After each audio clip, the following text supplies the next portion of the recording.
بسم الله الرحمن الرحيم قل هو الله أحد الله الصمد لم يلد ولم يولد ولم يكن له كفوا أحد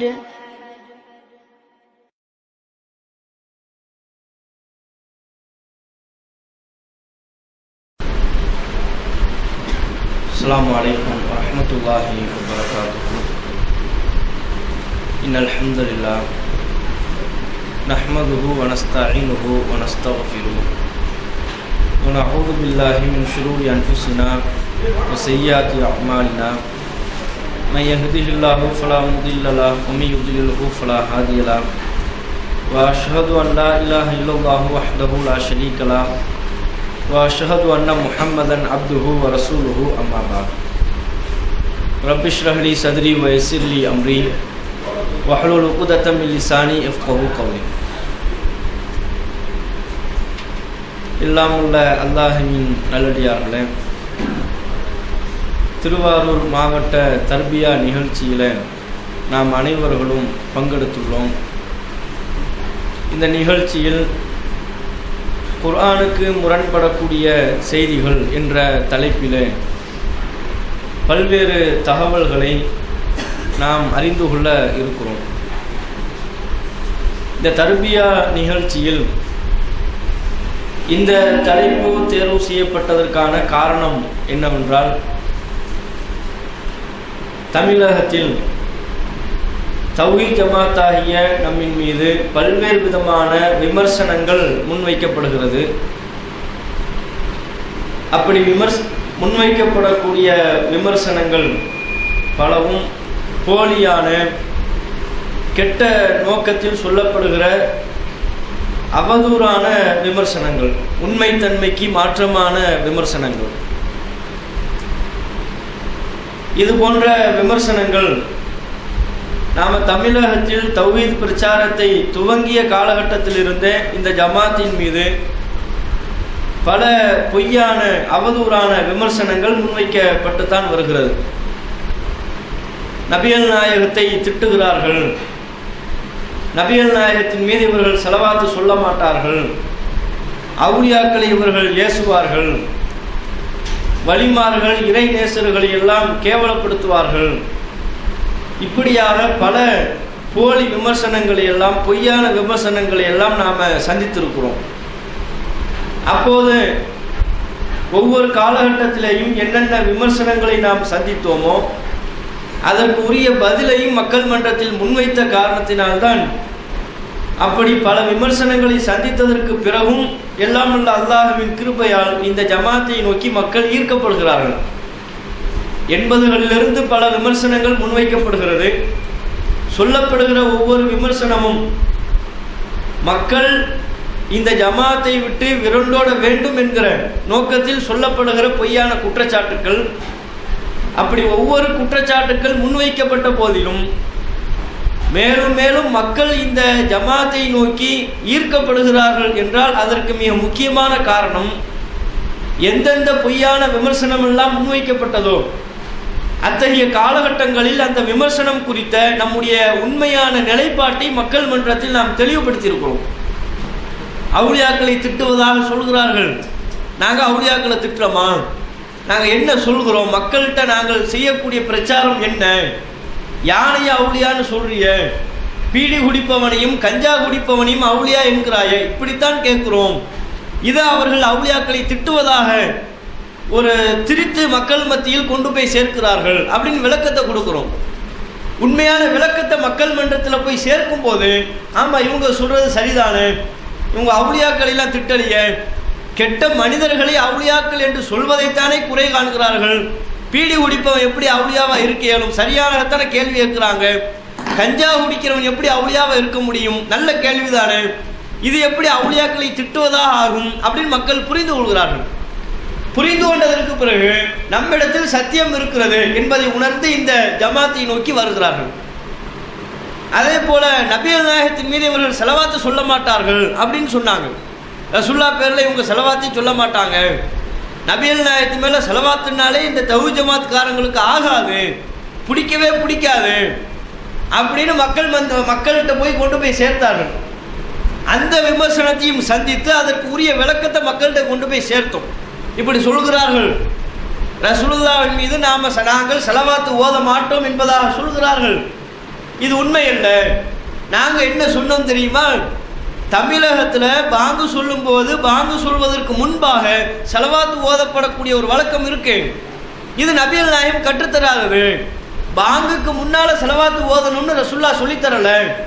பாங்கு சொல்லியதற்கு பிறகு ஸலவாத்து ஓத வேண்டும். இதுதான் நபிகள் நாயகத்தினுடைய நபி வழி, ரசூலுல்லாஹ் நமக்கு சொல்லித்தந்த நடைமுறை. இதைத்தான் நாங்கள் சொன்னோம். பாங்குக்கு முன்னால ஸலவாத்து ஓதக்கூடாது. அந்த வழிமுறையை நபிகள் நாயகம் நமக்கு கற்றுத்தரவில்லை. பாங்கு சொல்லி முடித்ததற்கு பிறகுதான் ஸலவாத்து ஓதணும், அதுதான் நபி வழின்னு சொன்னோம். இதை மக்கள்கிட்ட எப்படி போய் கொண்டு போய் திரித்து கூறுகிறார்கள். ரசூலுல்லாஹ் மேல ஸலவாத்தே ஓத மாட்டாங்க, நபி மேல ஸலவாத்து ஓதுறதுனால இவங்களுக்கு ஆகாது என்று திரித்து கூறுகிறார்கள். உண்மையை மக்கள்கிட்ட கொண்டு போய் சேர்க்கிறோம். உண்மையான விளக்கத்தை சேர்த்த உடனே சரிதானே, பாங்குக்கு முன்னால ஸலவாத்து ஓதணும் நபி சொல்லித்தரலங்கிறாங்க, பாங்குக்கு பின்னால ஓத வேண்டும் என்கிறார்கள், அதுதான் ஹதீஸில் இருக்கிறது என்கிறார்கள். சரியாத்தானே சொல்றாங்க. இவங்க எங்க ரசூலுல்லாஹ்வை ஏசுகிறார்கள் அப்படின்னு புரிந்து இந்த சத்தியத்தை நோக்கி வருகிறார்கள். இப்படி எப்போதெல்லாம் பொய் பிரச்சாரம் இந்த ஜமாத்தின் மீது செய்யப்பட்டதோ அப்போதெல்லாம் அதற்கு உரிய உண்மை விளக்கத்தை மக்கள்கிட்ட நாம தெளிவா எடுத்து சொல்லும் போது மக்கள் சத்தியத்தை விளங்கிக் கொள்ள தயாராக இருக்கிறார்கள், விளங்கிய சத்தியத்தை ஏற்கவும் தயாராக இருக்கிறார்கள், இந்த அமைப்பை நோக்கி வருவதற்கும் தயாராக இருக்கிறார்கள். இதுதான் யதார்த்த கல நிலவரம். அந்த அடிப்படையில் தான் இப்ப சமீப காலமாக இந்த ஜமாத்தின் மீது வைக்கப்படக்கூடிய ஒரு பொய்யான அவதூறான குற்றச்சாட்டு என்னன்னா, தௌஹீத் ஜமாத்காரங்க ஹதீஸுகளை எல்லாம் மறுக்கிறார்கள். தௌஹீத் ஜமாத்னாலே ஹதீஸுகளை மறுக்கிற கூட்டம், ஹதீஸுகள்னாலே உங்களுக்கு ஆகாது, ரசூலுல்லாஹ்வுடைய சொன்னது ரசூலுல்லாஹ் செஞ்சது கேட்டது இதெல்லாம் உங்களுக்கு பிடிக்காது, குர்ஆன் மட்டும்தாங்கிற சிந்தனையில் இருக்கிறாங்க, ஹதீஸுகளை எல்லாம் சகட்டு மேனிக்கு மறுக்கிறார்கள். இப்படி ஒரு பொய்யான அவதூறான குற்றச்சாட்டு முன்வைக்கப்படுது. நாம் உண்மையிலே இப்படியான பொய் விமர்சனங்கள் நம்முடைய ஜமாத்தின் மீது வைக்கப்படும் போதெல்லாம் அல்லாஹ்வுடைய கிருபையில் நீங்க தமிழக தௌஹீத் வரலாற்றை பார்த்தீங்கன்னா விமர்சனங்கள் வர வர நம்மின் மீது வைக்கப்படத்தான் மக்களினுடைய ஆதரவு இந்த ஜமாத்தை நோக்கி பெருகி இருக்கிறது. அதற்குரிய உண்மை விளக்கத்தை மக்களுக்கு மத்தியில் கொண்டு போய் சேர்க்கும் போது மக்களின் மார்க்க அறிவு மேம்பட்டு இருக்கிறது. இன்றைக்கு எந்த அளவுக்கு அல்லாஹ் நமக்கெல்லாம் ஒரு மார்க்கத்தில் தெளிவை தந்திருக்கிறான். மார்க்க விஷயங்களில் 80களில் இருந்ததை விடவும் இப்போது எல்லாம் உள்ள அல்லாஹ்வின் கிருபையால் மார்க்க போதனைகள் விஷயத்தில் ஒரு தெளிவோடு இருக்கிறோம். இந்த தெளிவுக்கு என்ன காரணம்? எதிராளிகளினுடைய விமர்சனம் ஒரு காரணம். நம்முடைய கொள்கையில் நமக்கு தெளிவு ஏற்படுவதற்கும் குர்ஆனை புரிந்து கொள்வதிலும் நபிகள் நாயகத்தினுடைய நபிமொழிகளை சரியான முறையில் புரிந்து மக்கள்கிட்ட பிரச்சாரம் செய்வதற்கும் எதிராளிகளுடைய விமர்சனம் ஒரு முக்கிய பங்கை ஆற்றி வருகிறது. ஏன் அவங்க விமர்சனம் வைக்க நாம் இன்னும் பட்டை திட்டப்படுகிறோம், நம்முடைய அறிவு இன்னும் செறிவூட்டப்படுகிறது, நம்முடைய கருத்து இன்னும் கடுமையான முறையில் கூர்மையாக்கப்படுகிறது, நாம் சத்தியத்தில் தான் இருக்கிறோம் என்பது தெளிவாக்கப்படுகிறது. அப்போ நம்முடைய மார்க்க அறிவை இன்னும் மேம்படுத்திக் கொள்ளக்கூடிய வகையில் தான் இந்த விமர்சனங்களை எல்லாம் நம்ம பார்க்கணும். நம்ம மீது எந்த விமர்சனம் வைக்கப்பட்டாலும் சரி அது நமக்கு ஆரோக்கியமானது. நம்முடைய இருப்பிடத்தை ஆய்வு செய்து நம்முடைய கொள்கையை சரியான முறையில் புரிந்து கொண்டு அதில் உறுதியை ஏற்படுத்துவதற்கு எதிராளிகளுடைய விமர்சனமும் தேவை அப்படிங்கிறத நம்ம புரிந்து கொள்ளணும். சரி, விமர்சனம் வைக்கிறாங்க, ஹதீஸுகளை எல்லாம் மறுக்கிறாங்க, உண்மையா? ஹதீஸுகளை மறுக்கிறோமா? நம்ம ஹதீஸுகளை ஏற்றுக்கொள்ளக்கூடாதுன்னு சொல்றோமா? ஹதீஸுகள் இஸ்லாத்தின் ஆதாரம் கிடையாதுன்னு சொல்றோமா? கிடையாது. முழுக்க முழுக்க பொய்யால் உருவாக்கப்பட்ட ஒரு குற்றச்சாட்டு இது. ஆனால் நீங்கள் பார்த்தீங்கன்னா இன்றைக்கு பரவலாக நம்முடைய ஜமாத்திலிருந்து மக்களை பிரித்தெடுப்பதற்கும் புதிதாக உள்ள மக்கள் இந்த ஜமாத்தின்பால் ஈர்க்கப்படக்கூடாது, இந்த ஜமாத்தை நோக்கி சென்றுவிடக்கூடாது, அவங்கள தடுக்கணும் என்பதற்கும் எதிராளிகளால் மிக முக்கியமான ஆயுதமாக பயன்படுத்தப்படுவது இந்த ஹதீஸ் மறுப்பு பற்றி தான். ஹதீஸை மறுக்கிறாங்க, இதை ஒரு பிரம்மாண்டமான ஆயுதமாக முன்வைக்கிறார்கள். இதை சொல்லிட்டா மக்கள் யாரும் இந்த ஜமாத்துக்கு போக மாட்டாங்க, அங்குள்ளவங்க அங்கே நிலையா நிற்க மாட்டாங்க, பிரித்து எடுத்துடலாம், புதுசாக யாரையும் சேர்க்க விடாமலும் அங்குள்ளவர்களை பிரித்தெடுப்பதற்கும் இந்த ஆயுதம் மிக முக்கியமா பயன்படுது என்று எதிராளிகள் நம்புறாங்க. நம்பிக்கை கொண்டபடி பிரச்சாரமும் பண்றாங்க. எங்க பார்த்தாலும் இந்த பிரச்சாரம் செய்யப்படுது எதிராளிகளால், வழிகட்ட கொள்கையில உள்ளவர்களால். நம்முடைய ஜமாத்தை நோக்கி மக்கள் வரக்கூடாது, அந்த வரவு தடுக்கப்பட வேண்டும் என்கிற கெட்ட நோக்கத்தில் செய்யப்படுகிற முதன்மையான பிரச்சாரமே எது? ஹதீஸம் இருக்கு. இதை விட்டா உங்களுக்கு வேற ஒண்ணுமே தெரியாது, வேற எதுவுமே உங்களுக்கு டார்கெட்டும் கிடையாது. நம்மளை எதிர்க்கக்கூடிய குரூப் எல்லாத்தையும் நீங்க பாருங்க, அது ஜாக்கா இருந்தாலும் சரி, சலஃபு கும்பல் என்று அறியப்படக்கூடியவர்களாக இருந்தாலும் சரி, போலி தௌஹீத்வாதிகள், தங்களையும் தௌஹீத்வாதிகள் சொல்லிக்குவாங்க, அப்படி போலி தௌஹீத்வாதிகளாக இருந்தாலும் சரி. ஏன்னா இது தர்பியா நிகழ்ச்சி தான், நமக்கு மத்தியில் பேசப்படக்கூடிய ஒரு தர்பியா நிகழ்ச்சி. எல்லாத்தையும் தெளிவாகவே விளங்குவோம். எல்லா அமைப்பையும் பாருங்க, அவங்களுக்கு வேற ஏதாவது ஒரு அஜெண்டா இருக்கா? மக்கள்கிட்ட பிரச்சாரம் செய்வதற்கென்று ஒரு அஜெண்டா இருக்கா? நீங்க பார்த்துருக்கீங்களா? ஒரு வட்டியை எதிர்த்து பொதுக்கூட்டம் உரையாற்றி நீங்க பார்த்துருக்கிறீங்களா? ஜாக் அமைப்பு இங்க வந்திருக்கிறவங்ககிட்ட கேட்கிறேன், ஜாக் அமைப்பை சார்ந்தவர்களோ சலஃபு கும்பலை சார்ந்தவர்களோ மக்கள் கூடுகிற ஒரு இடத்தில் பொதுக்கூட்ட மேடையை ஏற்பாடு செய்து வட்டியை பற்றியோ வரதட்சணையை பற்றியோ சமூகத்தில் நிலவுகிற இன்னபிற கொடுமைகளை பற்றியோ ஆக்ரோஷத்தோடு பேசுறதை நீங்க பார்த்துருக்கிறீங்களா? யாரும் பார்த்துருக்கீங்களா? பார்த்துருந்தா உண்மையா சொல்லுங்க. ஆமா பார்த்துருக்குறோம் அப்படின்னா கின்னஸ் புத்தகத்தில் ரெக்கார்ட் பண்ணணும், பதிவு செய்யணும். அதுக்கு தான் கேட்குறோம். பார்த்துருக்கீங்களா? இல்லை. அவங்களுக்கு அது அஜெண்டாவே இல்லை. ஏன் நம்ம அந்த காட்சியை பார்க்க முடியாது? அந்த காட்சியை பார்ப்பது ஏன் அரிதாக பேசப்படுகிறது? அது அவங்களுக்குலாம் அது அஜெண்டாவே இல்லை. இந்த சமூகம் எந்த இணைவைப்புல போய் மூழ்குனா என்ன? தர்கா வழிபாடு பற்றியா பேசியிருக்கிறாங்களா? ஜாக்குன்னு சொல்றாங்க, தௌஹீதுன்னு சொல்றாங்க, நாங்க தான் உண்மையான தௌஹீதுங்கிறாங்க.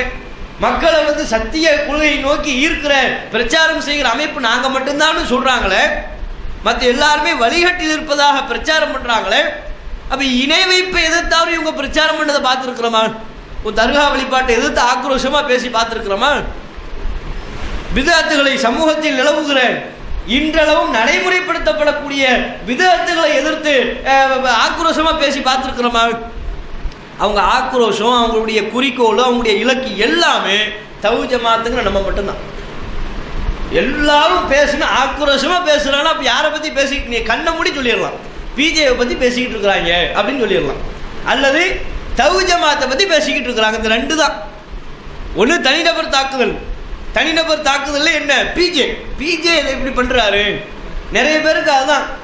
பிஜேவுடைய ஒரு கேசட் 2-3 கேசட் வச்சிருக்கிறாங்க, எல்லாம் காப்பி பண்ணி காப்பி பேஸ்ட். அந்த கேசட் நேர்ச்சை விளம்பரம் மாதிரி விளப்பி வச்சிருக்கிறாங்க. ஜாக்கு ஒன்று கையில் வச்சிருக்குது, சலஃபு கும்பல் வச்சிருக்கிறாங்க. நம்மளை எதிர்க்கிற எல்லா அமைப்பை சார்ந்தவர்கள்ட்டையும் பிஜேவுடைய சில கேசட் இருக்கு. எல்லாத்தையும் ஒரே கேசட் தான், ஒரே மாதிரி. அது என்ன செய்வாங்க? பொதுக்கூட்டம்னு அவங்க மக்கள் மன்றத்தில் வந்தாங்கன்னா அதுக்கு தான் வருவாங்க. ஒரு திரையை கட்டிடுவாங்க. திரையை கட்டி ப்ரொஜெக்டர்லாம் வச்சு பிஜே கேசட்டை போட்டு பார்த்தீர்களா, 1980 எப்படி பேசியிருக்கிறார் பார்த்தீங்களா அப்படின்னு கேட்பாங்க. அங்கு உட்கார்ந்துருக்கிற ஆட்டு மந்தை கூட்டமும் ஆமா சூப்பர் அப்படிதான் பேசியிருக்கிறாரு 80. அடுத்து 2000 பாருங்க, 2000 எப்படி பேசுறாரு பாருங்க. இப்படி 80 நாம் எடுத்த ஒரு நிலைப்பாட்டையும் 2000 நாம் எடுத்த நிலைப்பாட்டையும் ஒப்பீடு செய்து அதுக்கு இது முரணு, இதுக்கு அது முரணு, பிஜே இப்படி முரணாவே இருக்கிறாரு. இப்படியா பிஜேயை பத்தி தான் பேசுறத பாக்குறோம். ஆக்ரோஷமா பேசுறாங்கன்னா பிஜே, கிளிப்பு இல்லாம பேசுறதா இருந்தாலும் பிஜே தான். அவங்களுக்கு பிஜேங்கிற ஒரு ஆள் இல்லைன்னு வைங்க, பல பேருக்கு தமிழ்நாட்டில் வேலையே இல்லை, பிரச்சாரத்துக்கே வேலை இல்லை. பிஜே இல்லைன்னாலும் சரி, நம்ம இல்லைன்னாலும் சரி, தௌஹீத் ஜமாத் இல்லைன்னாலும் ஒண்ணுமே பண்ண மாட்டாங்க. பிரச்சாரம்னு ஒன்னே இருக்காது, சொகுசா தூங்கிட்டு இருப்பானுவோம். இந்த சலஃபு கும்பலும் சரி, ஜாக்குங்கிற அமைப்பை சார்ந்தவர்கள் உள்ள பிரச்சாரங்களும் சரி, நல்ல சொகுசா உட்காந்து தூங்கிட்டு இருப்பாங்க. அவங்களுக்கு வேலையை நம்மளை வச்சுதான் மக்கள்கிட்ட அவங்க பிரச்சாரம் பண்ணக்கூடிய ஒரு கரு இருப்பதாக தங்கள் அளவில் நினைக்கிறார்கள் ஒழிய வேறு பேசக்கூடிய அளவுல எந்த விஷயமே இல்லை என்று நினைக்கிறார்கள். இணைப்பை பத்தி பேச தேவையில்லைன்னு நினைக்கிறாங்க. மற்ற வழிகட்ட கொள்கைகளை பற்றி பேச தேவையில்லைன்னு நினைக்கிறாங்க. தர்கா வழிபாட்டை பற்றி மக்களுக்கு மத்தியில் எடுத்துரைக்க வேண்டிய அவசியம் இல்லைன்னு நினைக்கிறாங்க. எதை சொன்னா போதும் தௌஹீத் ஜமாத்து, அதுலயும் தௌஹீத் ஜமாத்துல என்ன ஹதீஸை மறுக்கிறாங்க, அவ்வளவுதான். அப்ப எப்பேற்பட்ட ஒரு தனிப்பட்ட குரோதம் அவருடைய உள்ளத்தில் இருக்குங்கிறத இதை நம்ம விளங்கணும். இதுல நம்முடைய பொறுப்பு என்ன நமக்கு தெளிவா தெரியுது. இந்த சலஃபு கூட்டம், இதை ஜாக்குங்கிற அமைப்பை சார்ந்தவர்கள் இவ்வளவு தெளிவா மற்ற காரியங்களை எல்லாம் பேசாமல், தர்கா வழிபாட்டை பற்றி பேசாமல், மௌலுது அது போன்ற கலாச்சாரங்களை பற்றி பிதாத்துகளை பற்றி பேசாம முழுக்க முழுக்க நம்மை மாத்திரமே குறிவைத்து பேசிக் கொண்டிருக்கிறார்கள். குறிப்பாக இந்த பொய் பிரச்சாரத்தை கையில் எடுத்து ஹதீஸுகளை மறுக்கிறார்கள் என்கிற ஒரு பொய் பிரச்சாரத்தை கையில் எடுத்து மக்களை பேசிக்கிட்டு இருக்கிறாங்களே, மக்கள்கிட்ட பேசிக்கிட்டு இருக்கிறாங்களே. அப்போ அதற்கு விளக்கம் சொல்ல வேண்டிய கடமை யாருக்கு இருக்கு? நமக்கு இருக்கா இல்லையா? தௌஜமாத்துடைய பிரச்சாரர்களாக இருக்கிற, நிர்வாகிகளாக, பொறுப்பாளர்களாக இருக்கிற நமக்கு தான் இந்த விமர்சனத்தை எதிர்கொண்டு உரிய விளக்கத்தை மக்கள்கிட்ட கொண்டு போய் சேர்க்கிற கடமை, பொறுப்பு நமக்கு இருக்கு. ஆனால் நம்ம எப்படி இருக்கிறோம்? இது போன்ற தலைப்புகளில் ஆர்வம் செலுத்துகிறோமா? அந்த விஷயங்கள் எதிராளிகள் என்ன விமர்சனத்தை முன்வைக்கிறார்களோ அதை சரியான முறையில் அறிந்து கொண்டு உரிய பதிலை தெரிந்து கொண்டு எந்த சலப்பு கும்பலில் எவன் வந்தாலும் என்னை சனித்தாலும் அவனை எதிர்கொள்ள தயார் அப்படிங்கிற ஒரு நிலையை நம்ம அடைஞ்சிருக்கிறோமா? ஜாக்கா எவன் வந்தாலும் சரி, என் இடத்துல ஒரு சலப்பு கும்பலை சார்ந்த ஒருவன் அவனுடைய வழிகட்ட கருத்தை சொல்லிவிட்டு நகன்று விட முடியாது. ஹதீஸை மறுக்கிறீங்கிற பொய்யான குற்றச்சாட்டை வாயளவில் சொல்லிவிட்டு உரிய பதிலை என்னிடமிருந்து பெறாமல் அவன் இடத்தை காலி செய்ய முடியாது. அந்த அளவுக்கு இந்த தலைப்புகள் தொடர்பான தகவல்களை எல்லாம் நம்ம எவ்வளவு தெரிஞ்சு வச்சிருக்கிறோம்? கண்டிப்பாக நமக்கு தெரிஞ்சு வச்சிருக்கோம். இந்த ஜமாத்துடைய பிரச்சாரங்களாக, நிர்வாகிகளாக இருக்கிற நாம அவசியம் தெரிந்து வைத்திருக்க வேண்டிய தலைப்பு, மக்கள்கிட்ட கொண்டு போய் சேர்க்க வேண்டிய தலைப்பு. இது பற்றி யாரும் நம்மிடத்துல பேசினால் உரிய விளக்கத்தை அளிக்கக்கூடிய அளவுக்கு இதுல நமக்கு தகவல் இருக்கணும்.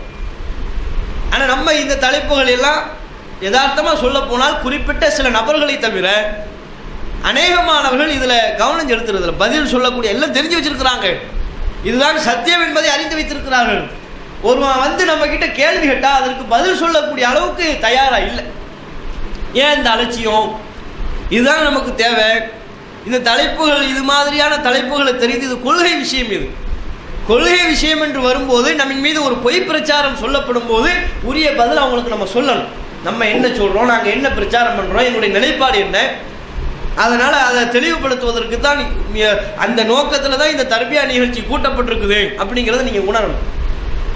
அது மட்டும் இல்லாமல் இந்த பகுதியில், அந்த திருவாரூர் பகுதி, இதுக்கு அருகாமையில் இருக்கிற நாகூர், அதிராமப்பட்டினம், இங்கே தான் இது மாதிரி இப்போ நம்ம ஹதீஸுகளை மறுக்கிறாங்கன்னு நம்ம மேலே பொய் குற்றச்சாட்டு சொல்லக்கூடியவங்க ஓரளவு இருக்கிறாங்க. அப்படின்னா அவங்களை எதிர்கொள்ளக்கூடிய அளவுக்கு நம்ம தெரிஞ்சு வச்சுருக்கணும்ல. இந்த பகுதியில் தான் அவங்க அதிகம் இருக்கிறாங்கன்னு தெரிஞ்சால் அவங்கள ஓட ஓட விரட்டுற அளவுக்கு இது பற்றியான தகவல்களை எல்லாம் தெரிந்து வைத்து கொண்டு அவர்களை எதிர்கொண்டு அவங்களுடைய பிரச்சாரத்தை முறியடிக்கிற வலிமையில் நாம் இருக்கணும். அப்போ நமக்கு தான், இந்த பகுதியில் உள்ளவங்களுக்கு தான் இந்த தலைப்பு ரொம்ப முக்கியம். இது பற்றியான தகவல்களை தெரிந்து வைத்திருப்பது அவசியத்திலும் அவசியம். அதனால தான் இந்த தர்பியா நிகழ்ச்சியில் இந்த தலைப்பை நம்ம தேர்வு பண்ணியிருக்கிறோம். இது பற்றி சொல்லப்படுகிற தகவல்கள் எல்லாம் கண்டிப்பாக நோட்ஸ் எடுத்து வச்சிருக்கணும். இது தர்பியா நிகழ்ச்சிங்கிறதுனால உங்ககிட்ட நம்ம அடிக்கடி இடையிடையில கேள்விலாம் கேட்போம். சாதாரணமாக பேசுகிற மாதிரி தான். இல்லை நோட்ஸ்லாம் வச்சுருக்கீங்களா? யார் கையிலையும் நோட் இருக்கிற மாதிரி தெரியலையே. நோட்டு பேப்பர்லாம் கொடுத்துருங்க. யாருக்கு வேணும்னா கேட்கக்கூடாது, எல்லாத்துக்கும் கொடுத்துருங்க. அப்போ ஹதீஸுகளை மறுப்பதாக நம்ம மீது சொல்லப்படுகிற பொய்யான குற்றச்சாட்டுக்கு என்ன பதில், அதை நம்ம தெரிஞ்சுக்கணும்.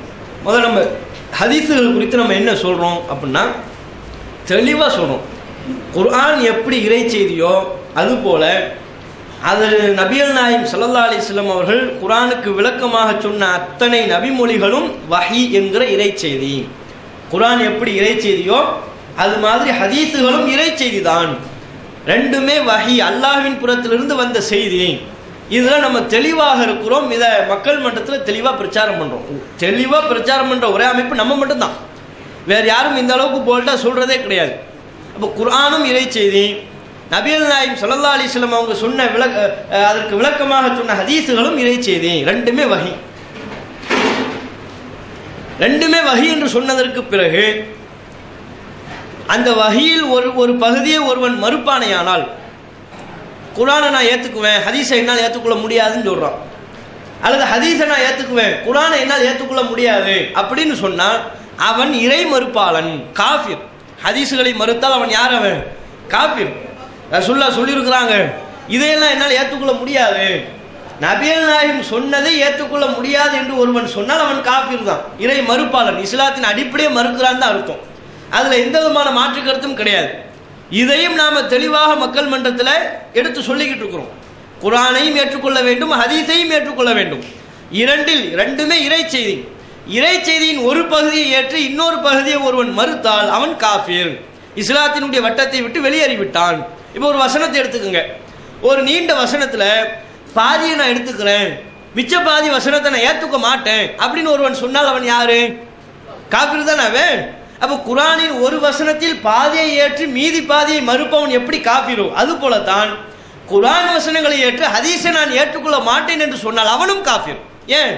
ரெண்டுமே வகை இறை செய்தி. குரானின் ஒட்டுமொத்த ஒரு வசனம் எப்படி இறை செய்தியோ அந்த இறை செய்தியின் ஒரு பகுதியை ஏற்று இன்னொரு பகுதியை மறுத்தால் அவன் காஃபிரோ அதுபோல குரான் இறை செய்தி என்பதை போல ஹதீஸும் இறை செய்தி. அந்த இறை செய்தியை ஒருவன் ஏற்றுக்கொள்ள மாட்டேன் சொல்லியிருக்கிறாங்க, இதையெல்லாம் என்னால் ஏற்றுக்கொள்ள முடியாதுன்னு சொன்னா அவன் காஃபிர், இஸ்லாத்தை விட்டு வெளியேறி போயிட்டான். அவனுக்கும் இஸ்லாத்துக்கும் சம்பந்தமே இல்லை. இது தெளிவு. ஹதீஸும் இறை செய்தி தான் அப்படிங்கிறதுல ஏராளமான வசனங்கள், ஏராளமான இறைமறை வசனங்கள் தெளிவாக எடுத்து சொல்லுது.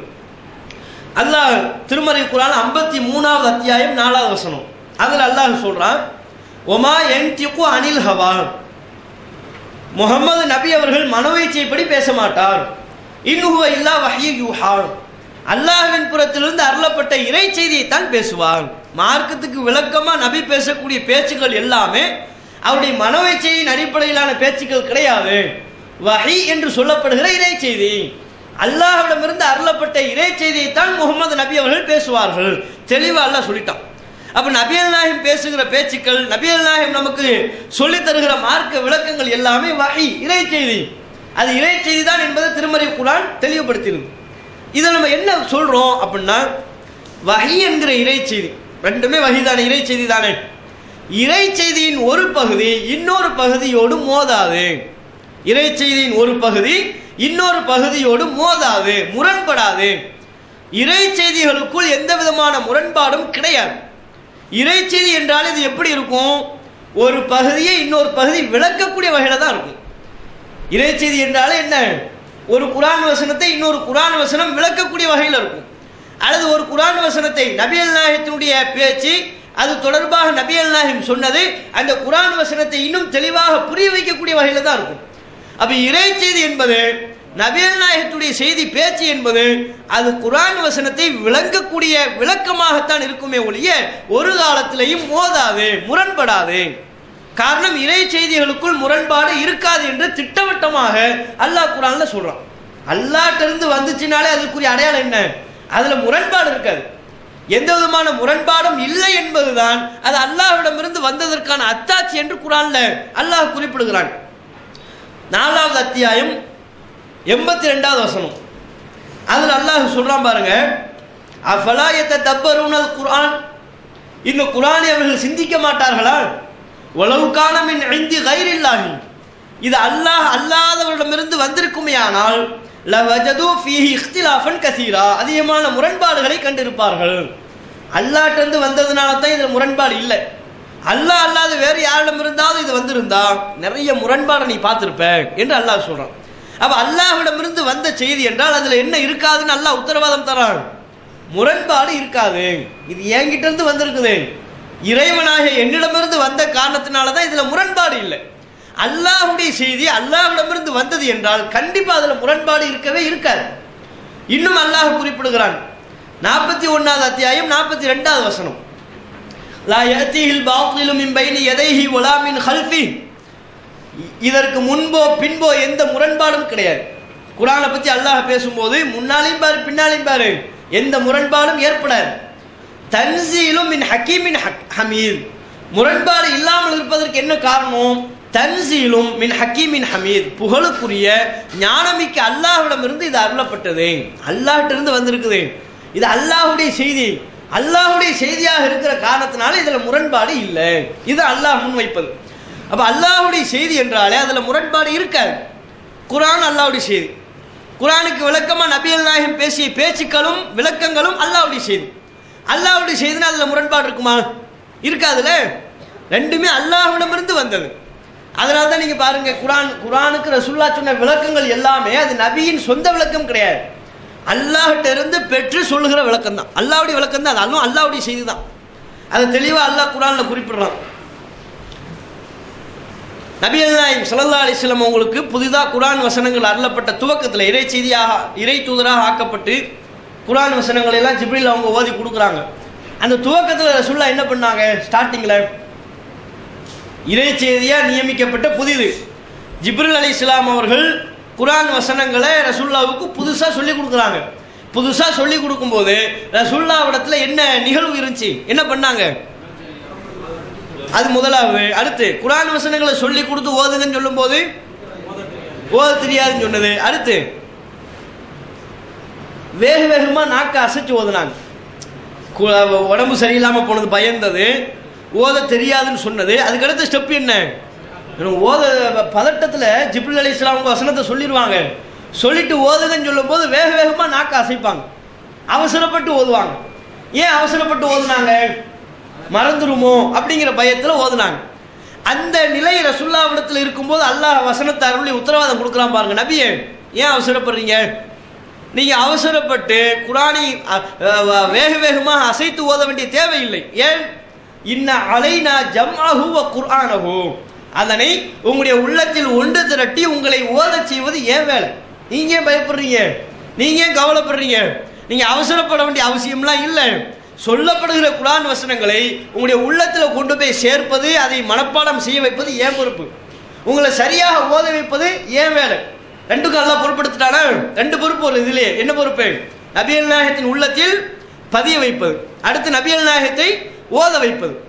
சரியா போய் பதியும், மனப்பாடம் பண்ணிடுவீங்க, பஞ்சாயத்து இல்லை.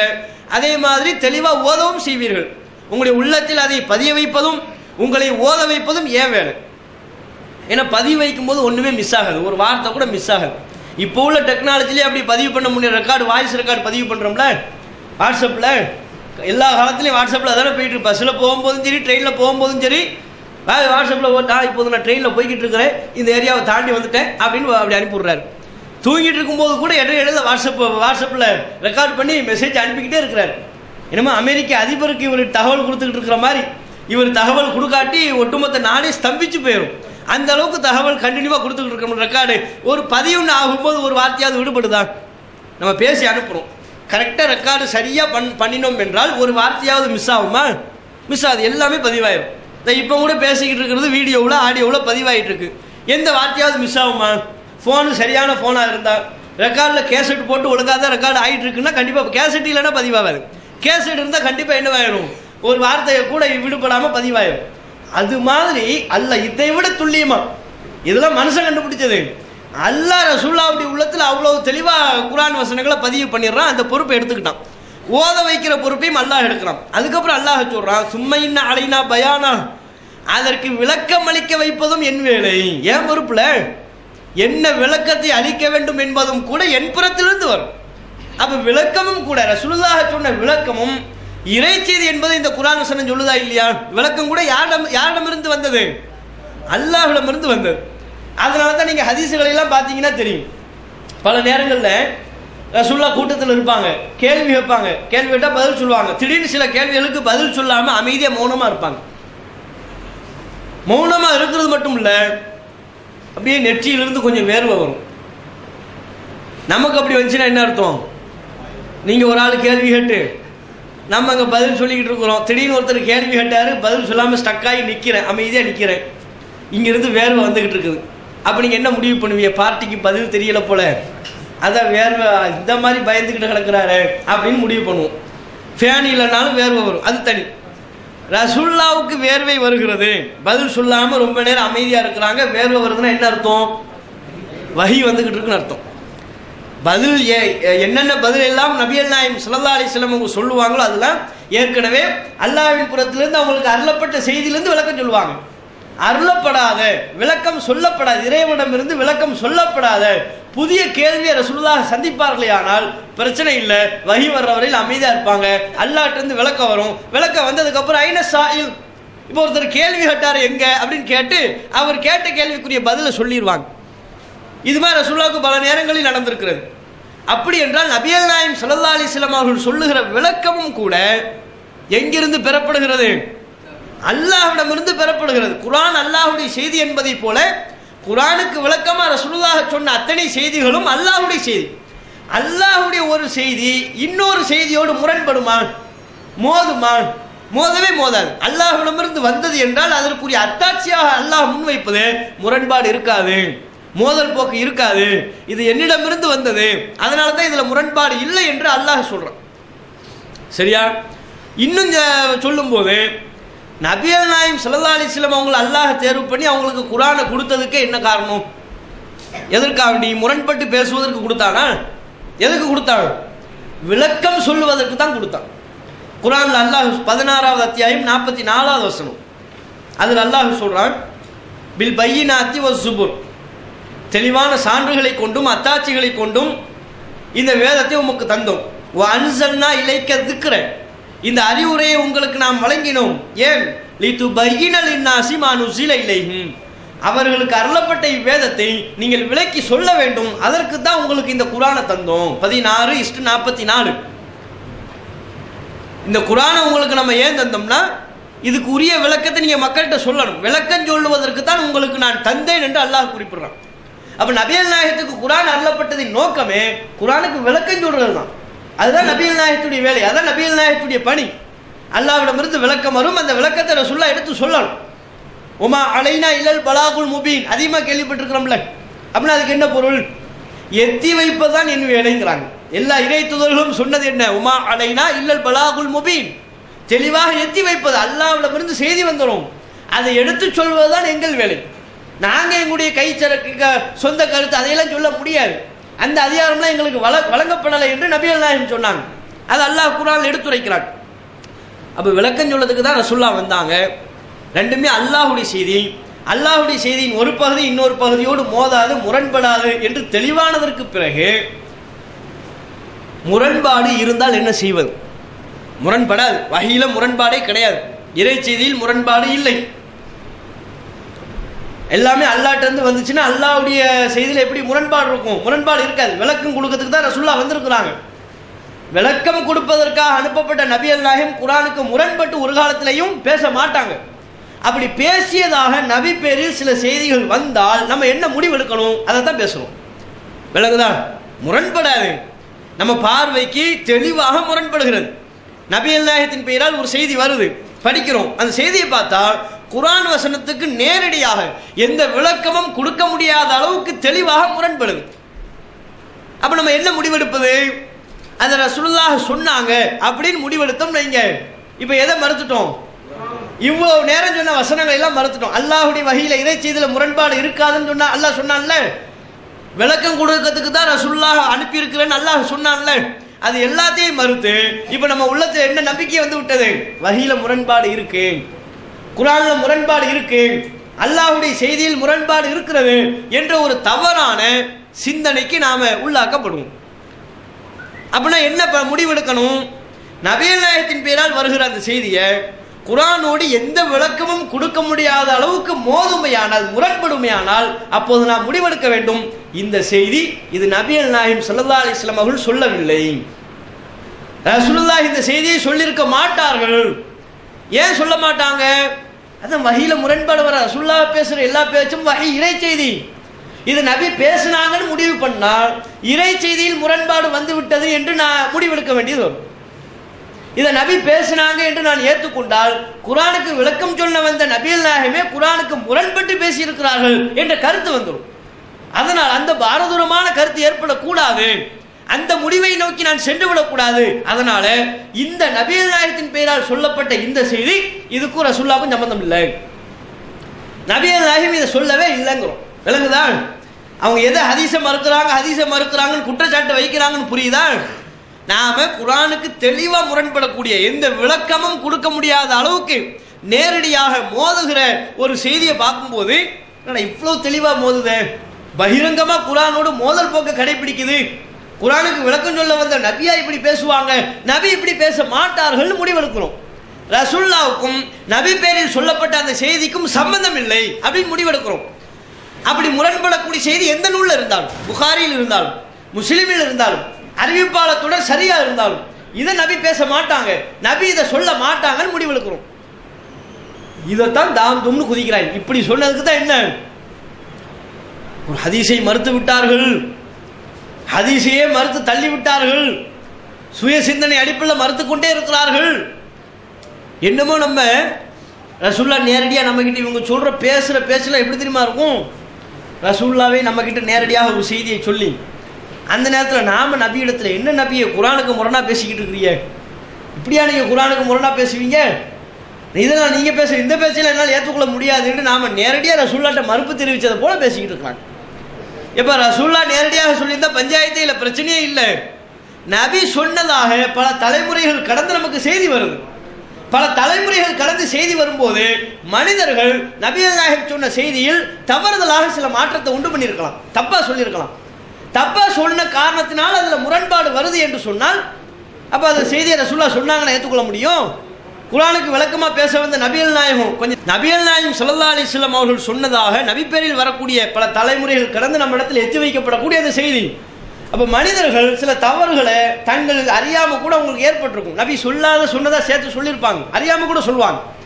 அப்படி இருக்கும்போது குர்ஆனுக்கு விளக்கம் சொன்ன வந்த நபி குர்ஆனுக்கு முரணா பேச மாட்டாங்க என்கிற அடிப்படையில், குர்ஆன் சொன்ன அடிப்படையில் இந்த செய்திக்கும் நபிகள் நாயகத்துக்கும் சம்பந்தம் இல்லைன்னு சொல்கிறோம். இதுதான் நம்முடைய நிலைப்பாடு. இது நபி பேரில் இருந்தாலும், அறிவிப்பாளத்துடன் சரியா இருந்தாலும், புகாரிலேயே பதிவாக இருந்தாலும் இதுக்கும் நபிக்கும் சம்பந்தம் இல்லை. என்ன காரணம்? குர்ஆனுக்கு முரணா நபி பேச மாட்டார்கள் என்று குர்ஆன் சொல்லுது. அந்த அடிப்படையில் இந்த செய்தி நபிகள் நாயகம் சொன்ன செய்தியே அல்ல. இப்படி ஒரு சம்பவம் நபி காலத்தில் நடக்கவே இல்லைங்கிறோம். விளங்குதா வித்தியாசம்? நம்ம எப்படி மறுக்கல? ஆமா நபி சொன்னாங்க தான், கருத்து சரியில்லையா அப்படி மறுக்கல. நபி சொன்னாங்களா, இந்த பொய்யை எப்படி நபி சொல்லுவாங்க? குர்ஆனுக்கு முரணா எப்படி நபி பேசுவாங்க? இந்த ஆபாசத்தை எப்படி நபி பேசுவாங்க? இந்த ஆபாசத்தை, இந்த பொய்யை, இந்த கட்டுக்கதையை நபி பேசவே மாட்டார்கள். இப்படி ஒரு சம்பவமே நடக்கல அப்படின்னு மறுக்கும். இது எப்படி ஹதீஸ் மறுப்பு? இது ரசூலுல்லாஹி நமக்கு சொல்லி தந்த அணுகுமுறை அல்லவா இது? இவங்க மக்கள்கிட்ட பொய்யா பிரச்சாரம் பண்றாங்க, சென்டிமெண்ட் தான், ஒன்றும் கொள்கை பிரச்சாரம் பண்றதெல்லாம் கிடையாது.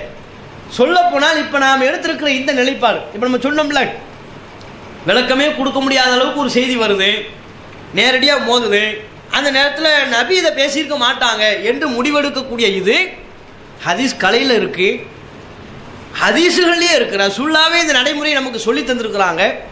நபித்தோழர்கள் இந்த வழிமுறையை கடைபிடித்திருக்கிறார்கள்.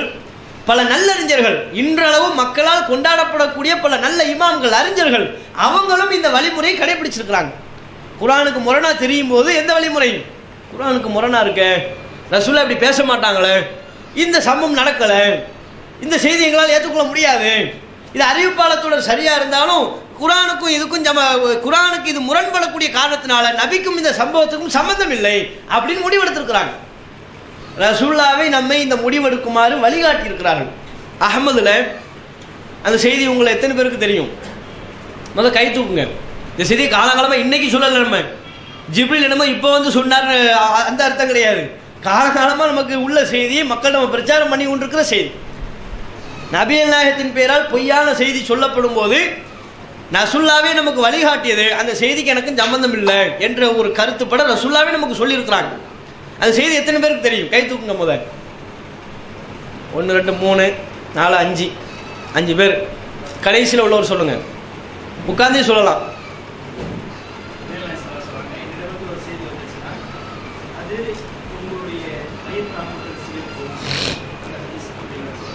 அந்த செய்தி ஃபுல்லாக சொல்லுங்களேன்.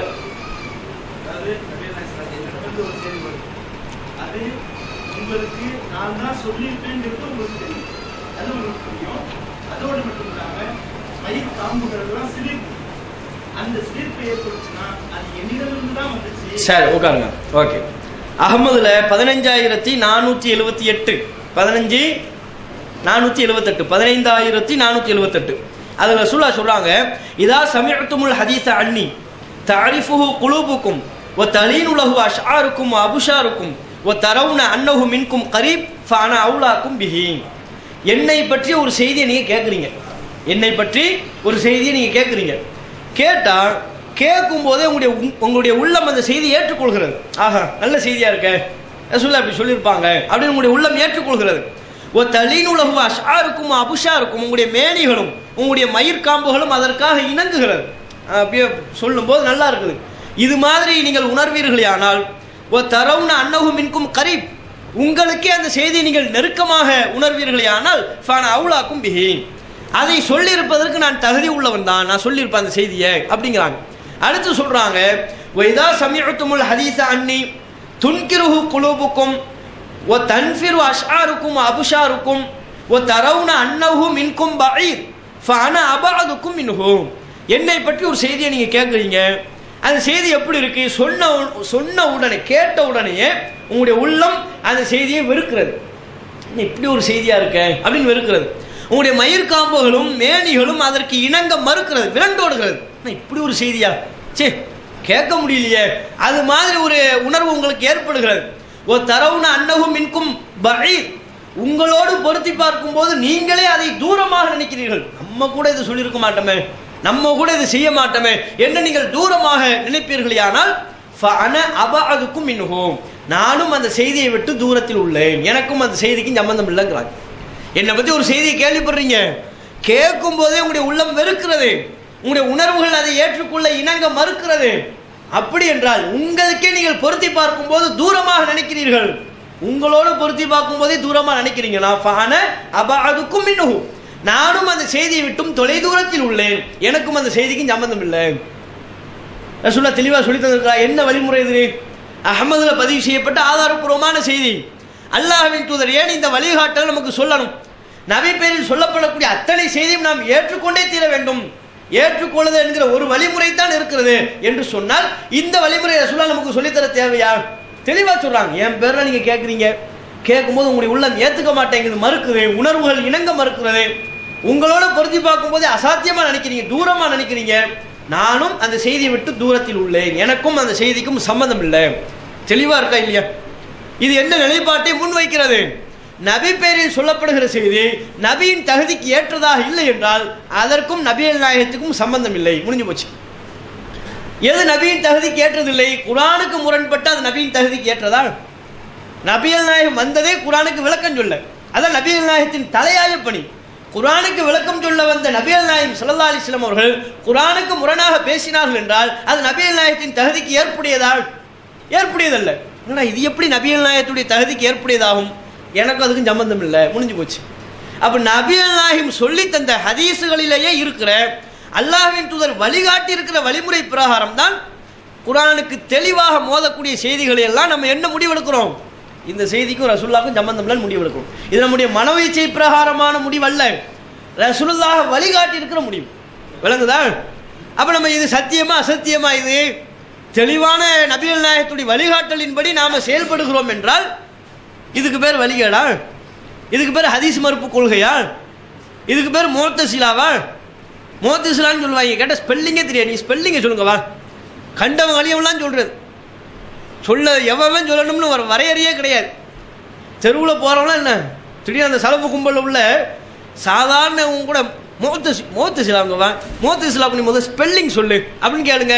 ஸ்பெல்லிங்கா? எங்கள் ஆலிம் சார்ட்ட கேட்டு சொல்கிறேன். ஸ்பெல்லிங்கே தெரியல, நீ முஅத்தஸிலாவை பற்றி நீ பேசலாமா? நீ இப்படி சகட்டு மேனிக்கு ஏன்னா ரசூலுல்லாஹ் சொன்ன அடிப்படையில் ஹதீஸில் நமக்கு வழிகாட்டப்பட்ட அடிப்படையில் ஒரு முடிவு எடுக்கிறோம். நபியல் நாயகத்துடைய கண்ணியத்தை பாதுகாக்கிற வகையில், நபியின் தகுதிக்கு ஏற்ப வகையில் இந்த செய்தி ரசூல் சொல்லியிருக்க மாட்டாங்க அப்படின்னு சொன்னால் இதுக்கு பேர் ஹதீஸ் மறுப்பு கொள்கையா? அப்போ இது ஹதீஸில் இருக்கு, என்னென்ன செய்தி, அதுக்கு என்ன விளக்கம்ங்கிறத பார்ப்போம். சொற்பமான சில செய்திகளைத்தான் குர்ஆனுக்கு இது முரணா இருக்கு, விளக்கம் கொடுக்கவே முடியலை அப்படின்னு நம்ம மறுக்கிறோம். இதுக்கும் ரசூலுல்லாஹ்வுக்கும் சம்பந்தம் இல்லைங்கிறோம். அந்த செய்திகள் என்ன என்பது பின்னால பார்ப்போம். முதல் இது ஹதீஸில் உள்ளதுங்கிறத விளங்கணும்.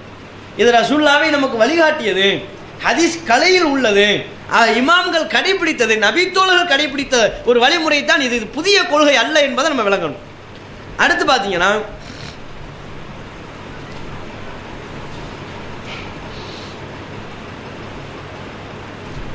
இப்போ இதை சொல்லும்போது என்ன சொல்லுவாங்கன்னா, இது ஒரு பெரிய ரசூலுல்லாஹ் பேரில் ஒரு செய்தி வருகிறது, அறிவிப்பாளத்தோட சரியாக இருக்குன்னா அதை கண்ணை மூடி ஏற்றுக்கொண்டு போயிட்டே இருக்கணும், அதுக்கு மேலெல்லாம் பேசவே கூடாது. அந்த செய்தியை ஒருத்தன் மறுத்தா, ரசூலுல்லாஹ் பேரில் வருது, அறிவிப்பாளத்தோட சரியாக இருக்குது அப்படின்னா அதை கண்ணை மூடி ஏற்றுக்கொள்ள வேண்டும். அறிவிப்பாளத்தோட சரியாக உள்ள செய்தியை ஒருவன் மறுத்தால் அவன் காஃபிர், அவன் காஃபிர், வழிகட்டவன் என்று தான் சலப்புகள் இப்போ பிரச்சாரம் பண்ணுறாங்க. அப்போ அவங்ககிட்ட நம்ம கேள்வி கேட்கணும், என்ன கேள்வி கேட்குறோம்? கேள்வி கேட்கணும், கேட்டுக்கிட்டும் இருக்கிறோம், இதுவரையிலும் பதில் வரலை. என்ன கேள்வி கேட்குறோம்? அப்படியா, அறிவிப்பாளத்துடன் சரியாக உள்ள செய்தியை மறுத்துட்டா அவன் காஃபிர் என்றால், இந்த அடிப்படையில் குர்ஆனுக்கு முரணா இருக்கு அப்படிங்கிற அடிப்படையிலையும் அறிவிப்பாளத்துடன் சரியாக அமைந்த பல செய்திகளையும் ஆயிஷா ரலியல்லாஹு அன்ஹா அவங்க மறுத்திருக்கிறாங்க. அறிவிப்பாளத்துடன் சரியாக உள்ள பல செய்தியை ஆயிஷா ரலியல்லாஹு அன்ஹா அவங்க மறுத்திருக்கிறாங்க. அவங்க யாருன்னு நீ சொல்லுன்னு கேட்குறோம். எப்படி மறுத்திருக்கிறாங்கன்னா, புகாரியில் 15:43, முஸ்லீமில் 15:43 அதில் ஆயிஷா அவங்களிடத்தில் சொல்லப்படுது.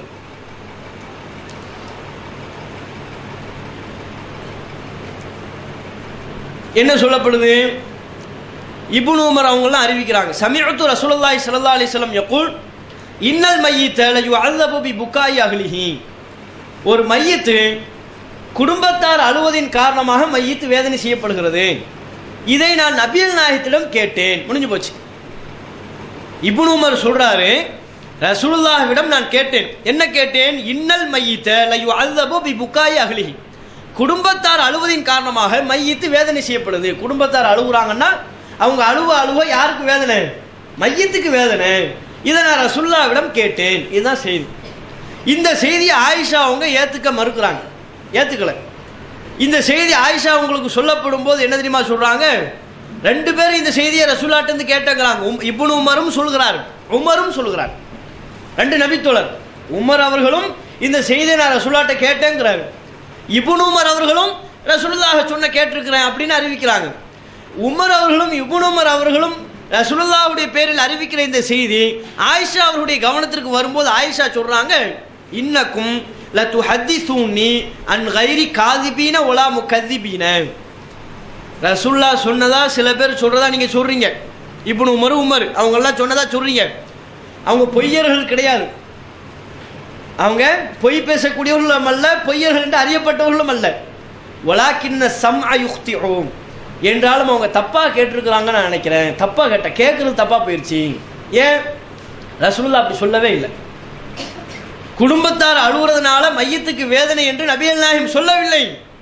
இந்த செய்தியை ஏற்றுக்கொள்ள முடியாதுன்னு மறுக்கிறாங்க. சொன்னதாக உமர் சொல்கிறார். ரசூலுல்லாஹ் அப்படித்தான் சொன்னாங்கன்னு இப்னு உமர் சொல்றாரு. ஆனா ஆயிஷா அவங்க இல்ல, நபி அப்படி சொல்லவே இல்லை, அப்படி சொல்ல மாட்டார்கள் அப்படின்னு மறுக்கிறாங்க. ஏன் மறுத்துட்டு என்ன விளக்கம் கொடுக்குறாங்க? குர்ஆன் வசனத்தை தான் ஓதி காட்டுறாங்க. அது எப்படி குடும்பத்தால் அழுகுறதுனால மையத்துக்கு வேதனையா? குர்ஆன்ல என்ன வருகிறது? வலா தஸிரு வாஸிரத்தும் விஸ்ர உக்ரா. ஒருவருடைய பாவச் சுமையை இன்னொருவர் சுமக்க மாட்டார் என்று குர்ஆன் சொல்லுதே. ஒருவர் செய்த பாவத்தை இன்னொருவர் சுமக்க மாட்டார் அப்படின்னு குர்ஆன் சொல்லுது. அப்ப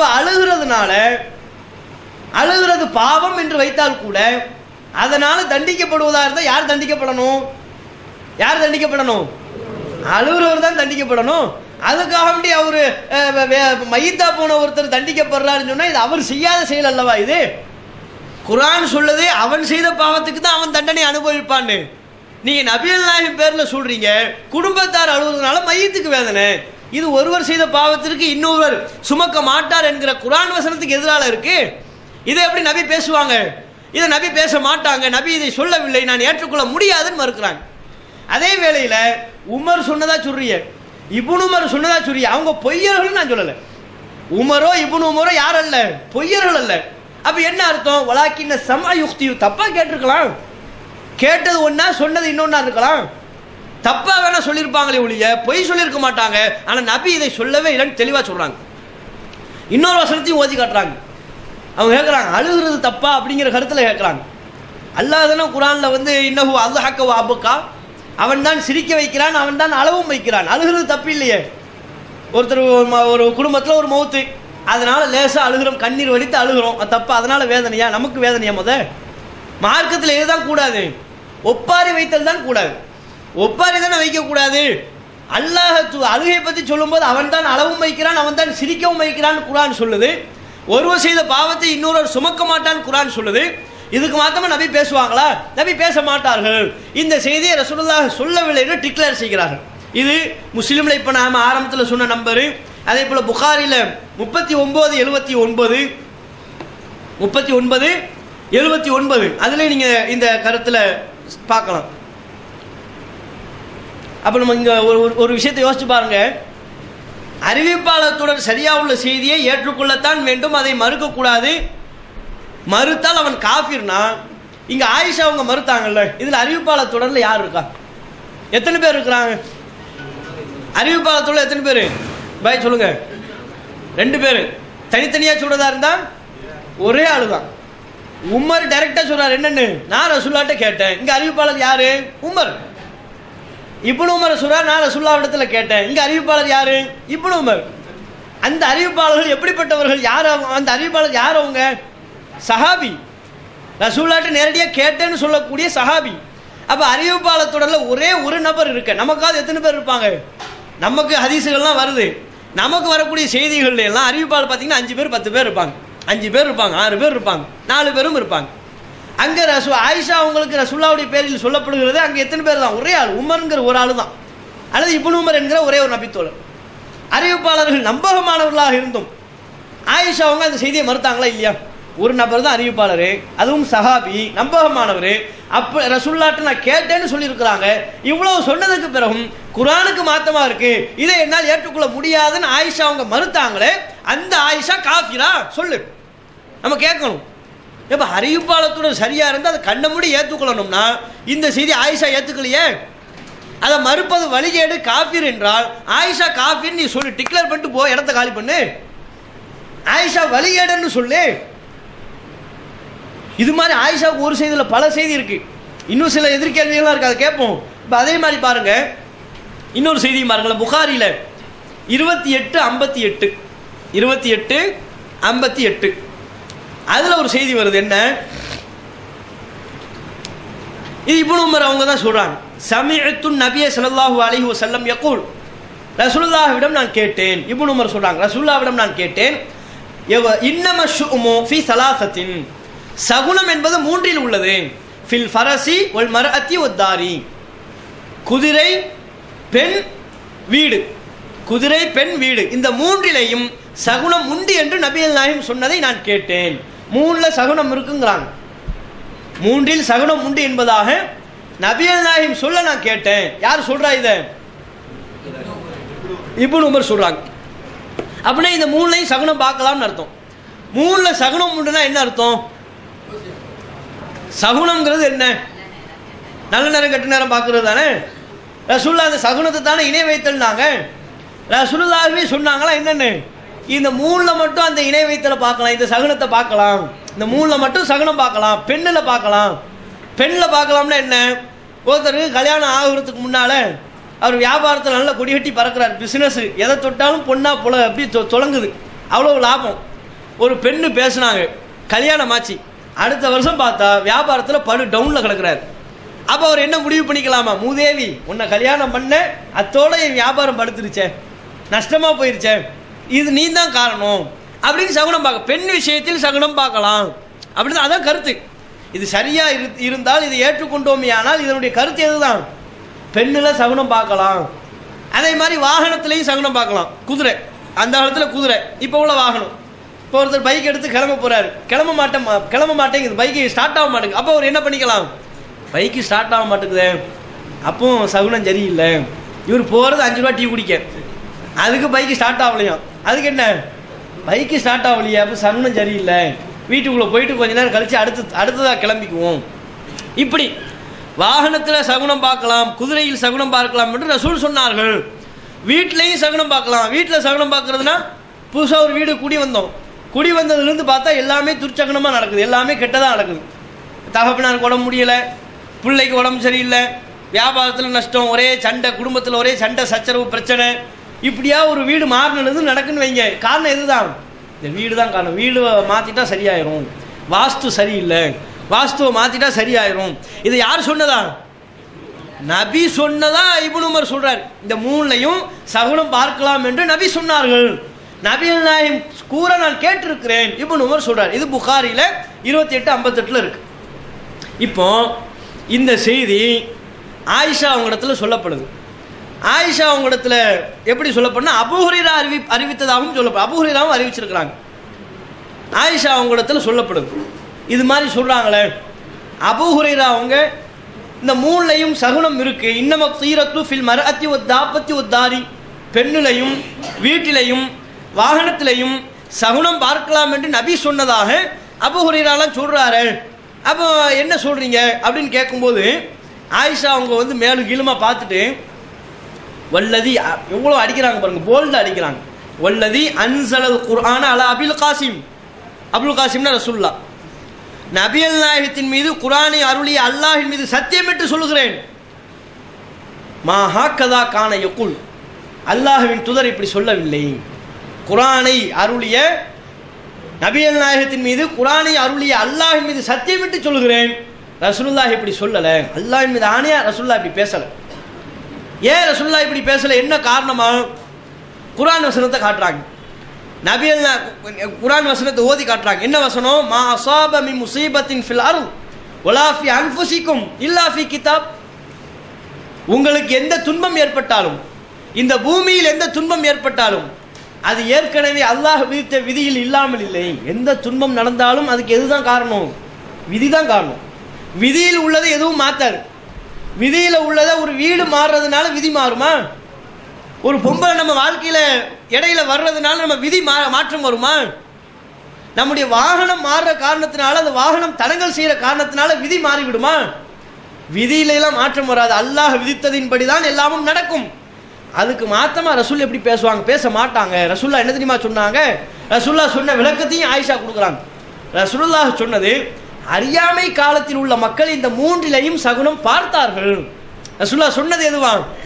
அறியாமை காலத்தில் உள்ள மக்கள் இந்த மூணையும் சகுனம் பார்த்தாங்க. பெண்ல சகுனம் பார்த்தாங்க, வீட்டுல சகுனம் பார்த்தாங்க, வாகனத்துல சகுனம் பார்த்தார்கள். இப்படித்தான் ரசூலுல்லாஹ் சொன்னாங்களே ஒழிய இந்த மூளையும் சகுனம் உண்டு என்று ரசூலுல்லாஹ் சொல்லவில்லை. அது குர்ஆனுக்கு மாத்தம்.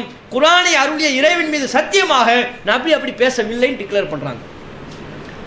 அப்ப இவங்க ஆயிஷாவுடைய நிலைப்பாடு பிரகாரம் புகாரியில் இடம்பெற்ற 39-79 அந்த செய்தியை மறுத்துட்டாங்க. அப்படித்தானே? புகாரில் 39-79 என்ன சொல்லுது? இந்த மூளையும் சகுனம் உண்டு என்று ரசூலுல்லாஹ் சொன்னதாக இப்னு உமர் அறிவிக்கிறாங்க. அந்த செய்தியை ஆயிஷா அவங்க மறுத்துறாங்களா இல்லையா? ரசூலுல்லாஹ் இப்படி சொல்லவே இல்லைன்னா என்ன அர்த்தம்? ரசூலுல்லாஹ் சொன்னதை நான் ஏற்றுக்க மாட்டேன்னு அர்த்தம்? ஏற்றுக்கொள்ளவில்லை. நபி சொன்னதா இதை என்னால் ஏற்றுக்கொள்ள முடியாது, இது குர்ஆனுக்கு மாத்தம், குர்ஆன் வசனத்தை வேற காட்டுறாங்களே.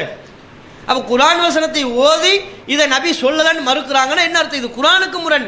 குர்ஆனுக்கு முரணா நபி எப்படி பேசுவாங்க? பேச மாட்டாங்க. இதை என்னால் ஏற்றுக்கொள்ள முடியாது மறுத்துட்டாங்க. அப்படின்னா அப்ப நம்ம கேட்கிறோம், புகார்ல உள்ள இந்த செய்தியை ஆயிஷாவே மறுத்துட்டாங்களே. ஆயிஷா யாருன்னு சொல்லு? புகாரி புகாரி புகாரின்னு சொல்லியல்ல. இன்னமும் இறை தூதருக்கு அடுத்த அந்தஸ்து புகாரி இமாம் கொடுக்குறாங்க. புகாரி இமாம் அவர் மிகப்பெரிய அறிஞராக இருந்தாலும், மார்க்கத்திற்காக வேண்டி உழைப்பு செய்தாலும், அவரும் நம்மை போன்ற ஒரு மனிதர். நம்மை போன்ற மனிதர் என்கிற அடிப்படையில் அவருக்கும் சில தவறுகள் வரும். தவறான நிலைப்பாடுகளை, தவறான முடிவுகளை எடுத்திருக்கலாம். அப்போ புகாரி இமாம்கிட்ட எந்த தவறுமே வராதுன்னு அவங்கள அல்லாவுக்கு சமமாக ஆக்கக்கூடிய வேலையை தான் இந்த சலப்பு கும்பல் பார்க்குது. இவங்க நிலைப்பாடுலாம் என்ன? நீங்கள் அவங்க பேச்சுக்களை எல்லாம் கேட்டு பாருங்க. புகாரில் பதிவாயிருச்சா வாயை பொத்திக்கிட்டு போய்கிட்டே இருக்கணுமா? புகாரில் ஒரு ஹதீஸ் வந்துருச்சுன்னா அதுக்கு மேற்கொண்டு எதுவுமே பேசக்கூடாதான். இப்போ அதுக்கடுத்து தாவிட்டாங்க. அந்த நிலைப்பாட்டிலேருந்து இன்னொரு நிலைக்கு வந்தாச்சு. எது? புகாரி மட்டும் கிடையாது. இப்போ ஹதீஸை பதிவு பண்ண ஒரு இமாம் அதை சஹீஹ் ஆதாரப்பூர்வமானது என்று சான்றளித்து விட்டால் அதுக்கு மேலே நம்ம பேசக்கூடாது. கண்ணை மூடி ஏற்றுக்கிட்டு போய்கிட்டே இருக்கணும். முடிஞ்சு. இது எவ்வளோ பெரிய நிலைப்பாடு பாருங்க. ஹதீஸை பதிவு பண்ண இமாமு அந்த ஹதீஸை இது ஆதாரப்பூர்வமானதுன்னு சொல்லிட்டா போதுமா?